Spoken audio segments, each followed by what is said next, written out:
মুখ্যমন্ত্রী মমতা বন্দ্যোপাধ্যায়ের হাত ধরে উদ্বোধন হয়ে গেল ৪৯তম কলকাতা আন্তর্জাতিক বইমেলা। এই বইমেলার জন্যই সারা বছর অপেক্ষা করেন বইপ্রেমী থেকে শুরু করে অগণিত কবি, লেখক, পাঠকরা। এবারের থিম কান্ট্রি আর্জেন্টিনা। বৃহস্পতিবার মেলা প্রাঙ্গণে উপস্থিত হয়ে সবুজ ফিতে কেটে মেলার অন্দরে প্রবেশ করেন মুখ্যমন্ত্রী মমতা বন্দ্যোপাধ্যায়। মেলা প্রাঙ্গণেই বিশেষ করে সরস্বতী পুজোর আয়োজন করা হয়েছে। সেখানে মা সরস্বতীর মূর্তিতে পুষ্প প্রদান করেন তিনি। মঞ্চে উপস্থিত হয়ে রাজ্যের মন্ত্রী তথা সঙ্গীত শিল্পী ইন্দ্রনীল সেনের সঙ্গে সুর মেলান তিনি। তার সঙ্গে ছিলেন সাংসদ দোলা সেন, মেয়র ফিরহাদ হাকিম। উদ্বোধনী অনুষ্ঠান থেকে সকল বইপ্রেমীদের শুভেচ্ছা বার্তা দিয়ে মুখ্যমন্ত্রী জানান, ৫০তম বইমেলার আগে ৫০-এর ডাক শুরু হলো। ৫০তম বইমেলার আগে ৫০-এর ডাক শুরু হয়ে গেল। বলতে পারেন বইমেলা আমাদের আবেগ, আমাদের সংস্কৃতি এবং বিশেষ করে এটা বিশ্ব সাহিত্যের বিশ্ব মিলন মেলায় পরিণত হয়। এবং in India, Kolkata international book fair is number 1 in the country. Even it is popular in other country also. প্রাচীনতম বুক ফেয়ার। আগের বার প্রায় ২৭ লক্ষ মানুষ এসেছিলেন। বই বিক্রি হয়েছিল প্রায় ২৩ কোটি টাকার মতো। এবার হয়তো এটা অনেকটা ছাড়িয়ে যাবে। আপনাদের আগেই বইপ্রেমী সকলকে অভিনন্দন জানাই। এটা চলবে আজকে থেকে ৩রা ফেব্রুয়ারি পর্যন্ত, ১২টা থেকে রাত ৮টা পর্যন্ত, এবং এন্ট্রি ফ্রি, সম্পূর্ণ free. Our beloved Didi Mamata Banerjee, noted Argentinian essayist Mr. Gustavo Canzobre, His Excellency Ambassador of Argentina, Mr. Mariano Causino. Family every participants number around 1,000. 21 countries are participating. Children, family and English zone of national and international publishers ছাড়াও রয়েছে শতবর্ষে মহাশ্বেতা দেবীর নামাঙ্কিত হল, মহানায়ক উত্তম কুমার হল, শতবর্ষের সলিল চৌধুরী ও ভূপেন হাজারিকা সন্ধ্যা, প্রতুল বন্দ্যোপাধ্যায় ও প্রফুল্ল রায়ের নামাঙ্কিত তরুণ। বৃহস্পতিবার বইমেলা কর্তৃপক্ষের আবেদনে সাড়া দিয়ে বইতীর্থ তৈরির ঘোষণা করেন মুখ্যমন্ত্রী। ১০ কোটি টাকা বইমেলা কর্তৃপক্ষকে দেওয়া হবে বলেও জানান। কিভাবে তৈরি হবে বইতীর্থ, তার প্রাথমিক নকশাও এঁকেছেন তিনি। একটা বইতীর্থরা করতে চাইছে, করে দাও। ৫০ বছরের আগে আইডিয়াটা আমি একটা স্কেচ করছিলাম, কিন্তু আমার টাইম হয়নি করা। বই দিয়ে করতে হবে, বই দিয়ে আমি জাস্ট একটা রাফ স্কেচ করছিলাম। পুরোটাই বই দিয়ে হবে। বইতীর্থ ১০ কোটি টাকা আইএনসিএ থেকে আপনাদের কাছে চলে যাবে। এই যে সুধাংশু বাবু আর তিদিকদা, একটা অফিসিয়াল লেটার চাই। বইয়ের সব তীর্থ তো তৈরি হচ্ছে, একটা বই তীর্থের বাড়ি তৈরি হোক, যে বাড়িতে বই তীর্থ হবে। এবং ওনার তো আইডিয়া খানিকটা বলেই গেলেন যে যেটা বইয়ের ডিজাইন দিয়ে সবটাই যেন গোটা বাড়িটাই তৈরি হয়। দেখা যাক, আগামীতে এর জন্য তো অর্থ দপ্তরও উনি স্যাংশন করতে বলেছেন অর্থ।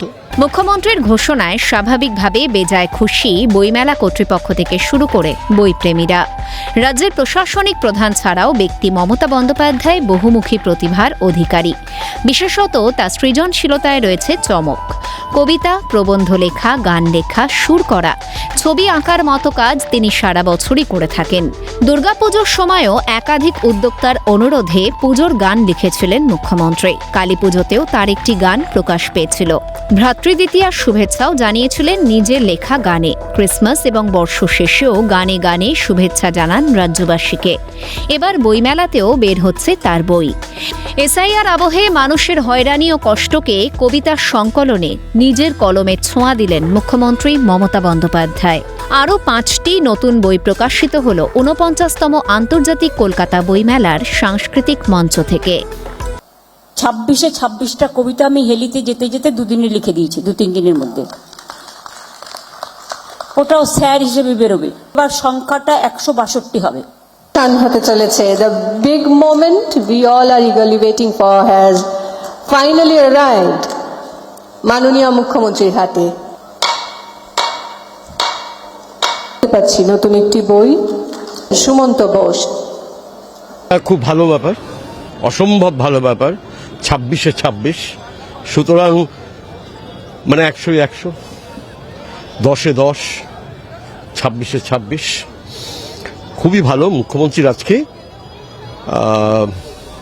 লেখক মমতা বন্দ্যোপাধ্যায়ের, কবি মমতা বন্দ্যোপাধ্যায়ের আজকে 9টি বই এবারের বইমেলায় আজকে এই উদ্বোধনী অনুষ্ঠানে প্রকাশিত হলো বেজ পাবলিশিং থেকে। অত্যন্ত ভালো ব্যাপার, অত্যন্ত সুখবর। প্রতি বছরই এরকম অনেকগুলো করে তার বই বেরোয়। এই বছর তার সব নিয়ে বইয়ের সংখ্যা 165 ছাড়িয়ে গেল। হ্যাঁ, তো এটা জাস্ট ইনক্রেডিবল, ভাবা যায় না। বইমেলার মঞ্চ থেকে ফের এসআইআর এ মৃত্যু এবং হয়রানি নিয়ে সরব হলেন রাজ্যের প্রশাসনিক প্রধান। একই সঙ্গে যেভাবে নোবেলজয়ী অমর্ত্য সেন, কবি জয় গোস্বামীকে এসআইআর নোটিশ পাঠানো হয়েছে তা নিয়েও ফের একবার কমিশনকে একহাত নেন প্রশাসনিক প্রধান।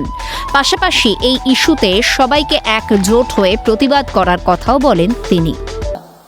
অমাত্য সেনকে যদি বলে তোমার বাবার সাথে মায়ের বছরের কত ডিফারেন্স, এর থেকে লজ্জাজনক কি হতে পারে? কবি জয় গোস্বামী তাকেও ডেকে পাঠাচ্ছে। ইলেকশন কমিশন না, জনগণ নির্ধারিত করতেন কে আসবে কে না আসবে। এখন ইলেকশন কমিশন ভোটের আগেই ঠিক করে দিচ্ছেন কাকে নিয়ে আসবেন, মানে মানুষের গণতান্ত্রিক অধিকার হরণ করে। এটা হতে পারে না। এটা কিন্তু সবাই প্রতিবাদ করবেন। মনে রাখবেন, আমার ঘরে আগুন লাগেনি বলে আমার পাশের বাড়িতে লেগেছে, আমি চুপ থাকতে পারি না। আমার পাড়া প্রতিবেশী যদি সুখে না থাকে আমিও সুখে থাকতে পারি না, এটা মাথায় রাখবেন।